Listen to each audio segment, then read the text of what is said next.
Maximum Overdrive entering the editing room now encountered its next obstacle, getting an R rating. The first cut of the movie made King of the Zombies George Romero sick to his stomach. That's saying something.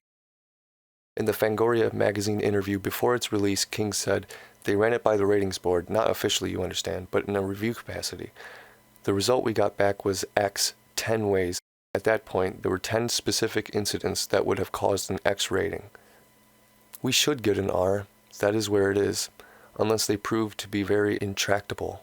If push came to shove, I would try to persuade Dino to go unrated, but I don't think that I could. Technically speaking, he has final cut by contract. In addition, although he promised me he would not exercise that option, and I know he's a man of his word, if we really get down to that, I will say to him, you cut this film, Dino. I'm walking away and I'm washing my hands of it, but I don't think it will come to that." De Laurentiis did not want to release an unrated movie because of the limits it would put on publication, but Maximum Overdrive was meant to be unrated and as brutal as possible. While filming was going on in 1985, George Romero released Day of the Dead unrated, which ended up making a profit in the international release, and wouldn't be the masterpiece it is without Tom Savini's incredible special effects left in place. There are times when, like, you get in a fender-bender accident, when you're looking at the guy and you could kill him. There are people that you don't like. There are people that have treated you badly. There are people who've been involved in lawsuits. There are guys who are divorced from their wives who feel very badly about however that it was that fell apart. There are wives divorced from their husbands who really hate those people. We don't have any way to, to deal with that really outside of things like books, movies, some way to exercise things like hate and fear and depression, aggression, sadism, masochism. None of them are very pleasant. You can't go out in polite society and push people down in the street. If you do it enough, they put you in jail. According to IMDb, there is a list of cut shots from the uncut version, which also claims that the rumor of a VHS release of the uncut version is false. The coach at the ball field, I made an appliance for his forehead. It was translucent plastic material that Dick Smith had developed for doing bullet hits in the head and the vein effects and scanners going up the arms. So I'd made one that had a center section where the can hits him in the forehead, and I poked holes in it so that as he gets hit with the rubber can, the circle I had inside of there, we pumped blood into it. As we were filming, those holes had been sealed up. I think I put a sealer on top of them. And the pressure started pumping inside of this bladder. And the Elvisite was so good at resealing itself that the holes didn't open up, just a little bit.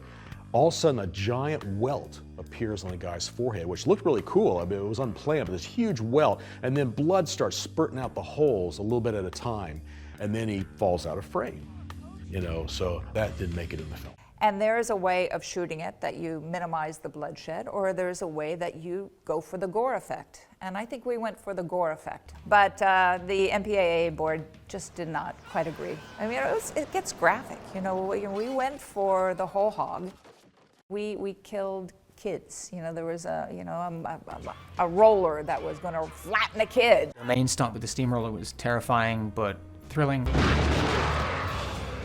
The steamroller had a guy lying sideways, looking out a crack under the seat and driving with sticks down here, and he blasted through the scoreboard, ran over a kid on a bike and popped his head, and then came toward me. Obviously that took all day, but the last shot, the last sequence where it's running toward me, they told me after one take and the laborious backing up of the bulldozer, or the steamroller, they said, "Can you just stand on the pitcher's mound and don't run away until the steamroller hits actual second base," which is really close. And so that was my first stunt, to stand still when everything in my body was saying, "Run away, you idiot." The steamroller at the ball field. I get a lot of questions about that, and I see a lot written about it, and a couple of things, the urban legends kind of take over, and people write things that are kind of beyond what really happened. I did two versions of that. First, we're going to do a bloodless version. I found some dummies that I think were left over from Dune or somewhere down in the prop shop there at the studio. I pulled them out, and they're the cloth. They have the vinyl hands and a head. The old generic dummy gets thrown off the building. Kind of looks like it's kind of wanky and not looking so real. Well, we laid one of those down, put the wig on it. We had the steamroller roll over top. Those heads are hollow, vinyl or rubber. And then inside is basically like seat cushion or pillow foam, just chopped up in small pieces, just to kind of give it a little sponginess. When the roller rolled over it that first time, it popped the head, and it looked like white mashed potatoes shot up in front of the roller.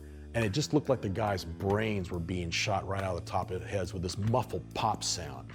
And that was more sickening and gory looking than anything with blood. I don't know something about that shot just looked really nauseating, and people were like, ugh. Then the second one we did one where we loaded blood bags. I had the gallon Ziploc bags, and I just filled them up with the blood I'd made for the picture, and taped those to the chest.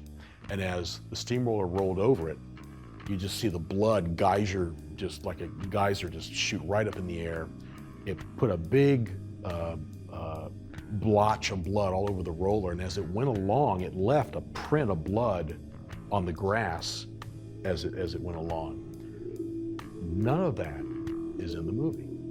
Fangoria writer Michael Gingold was able to get into an early screening of the uncensored film.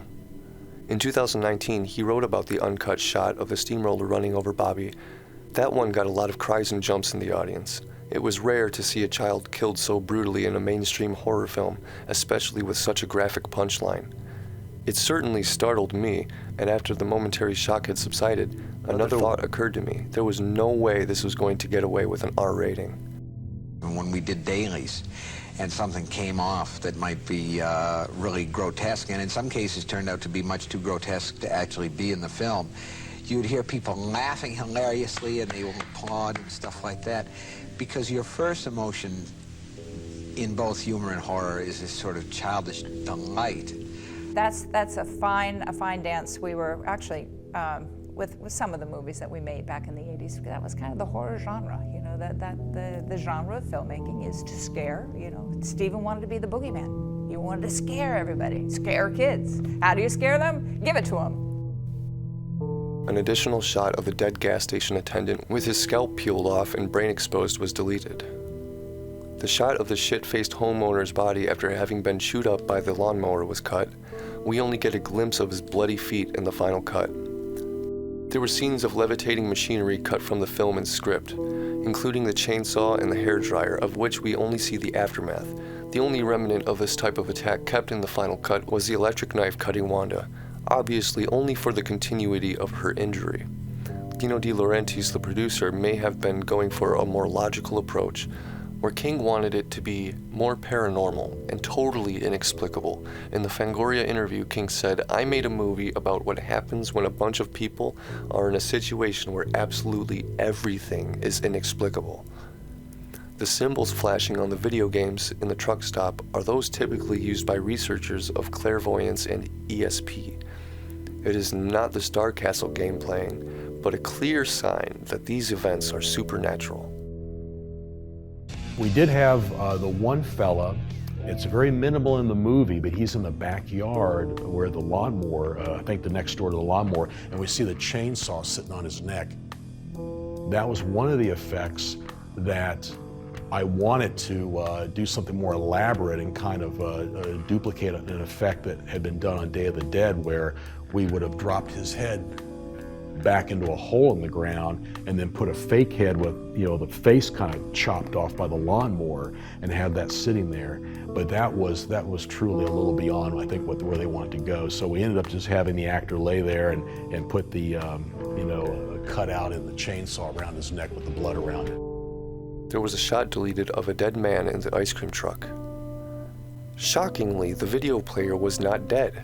About the time after Wanda's breakdown and the power was cut, there was a sequence of the video player escaping unseen and hiding in the drainage ditch. Another person comes along to hide in the ditch with him. The two men attack Camp and try to cut off his face with a straight razor, but they run off when Camp starts screaming, which explains why Camp suddenly started screaming in the movie. That effect, when he leans up, I made an appliance that the top half of his forehead into his skull, his hairline, flipped down and exposed his skull underneath. There was a hole, a gash in his skull. And every time he talked and strained, "Help me," I would pump more blood and ooze out of that hole, and it was pretty cool. And I remember watching on the set, I go like, oh man, I hope this makes it in the picture. There was a sequence that was deleted showing Bill and Brett checking out the school bus with that terrifying plane crashed into its roof. Including this scene would have made this shot clear that the Goblin truck was on their tail. The very early cut shown to test audiences did not have the opening title card, the ATM prologue, or the final title card, making a sudden start and leaving a more effective open ending. This contributed to the inexplicability that King was trying to achieve. Tragically, the first raw uncut version of the movie is either gone completely or is being kept in storage by Studio Canal or Lionsgate that currently co-own Maximum Overdrive. The rumor of an uncut VHS tape seems to be false, and King has debunked rumors that he has possession of the first cut.